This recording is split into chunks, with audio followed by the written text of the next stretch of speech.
Hello and welcome, where this morning you find me at Scottsdale Golf here in the northwest of England. As you can see behind me, the Callaway Tour Truck is here. We're going to take a look on there today, ask a few questions about what those guys get up to on a week-to-week basis when they're out on tour. So follow me inside and let's go and take a look.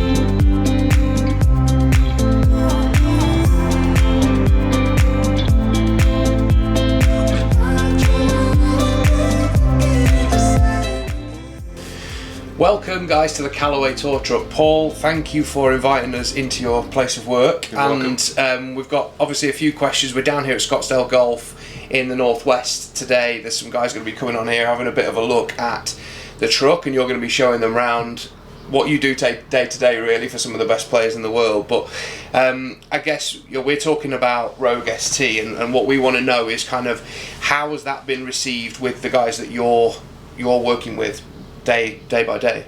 Yeah, it's been received very well. Yeah, I mean, we have a lot of players switch into it. A lot of guys like it. The guys that are in it are, really enjoying the product.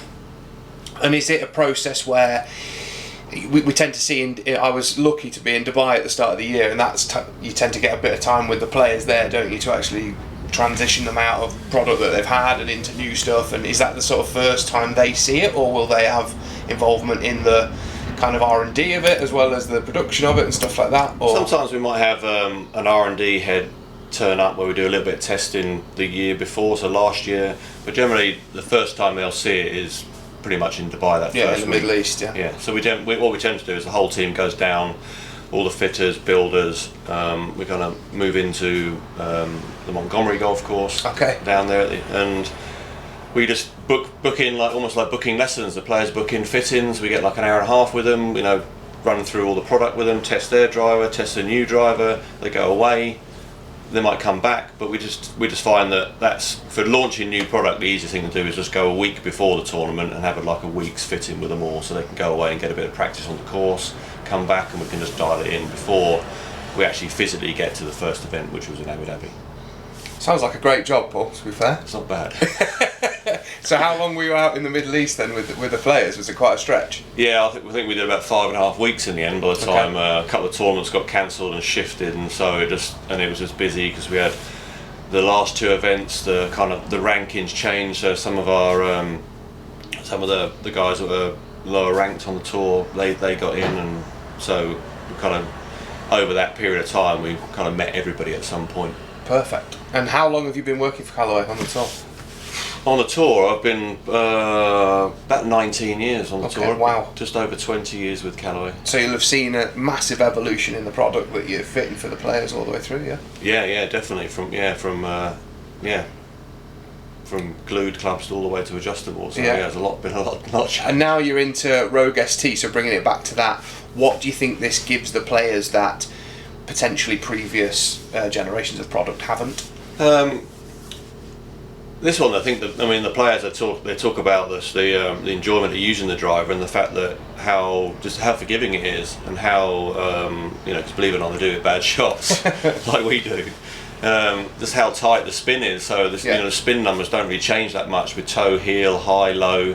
It's just a very consistent driver.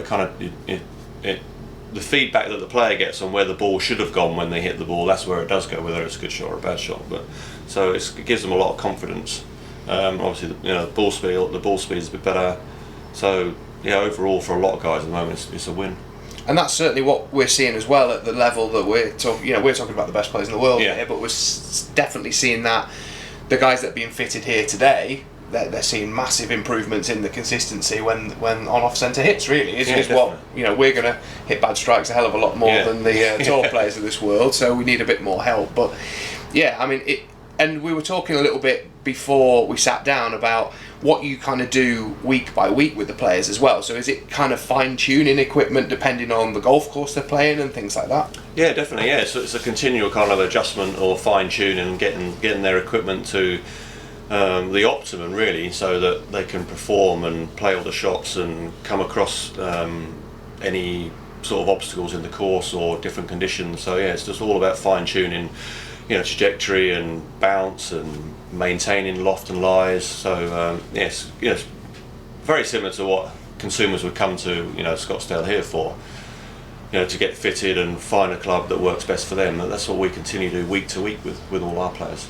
And you're obviously throughout the bag as well, so you've got Odyssey as well that you guys are looking after, as well as like I say, wedges and all the way through to driver. And so I'm lucky enough, I've been on here before at the Scottish Open, and it is a flipping busy place during the tournament, isn't it? You've got a lot of players coming on and off. Do they kind of book time with you, or do they just turn up and want stuff doing?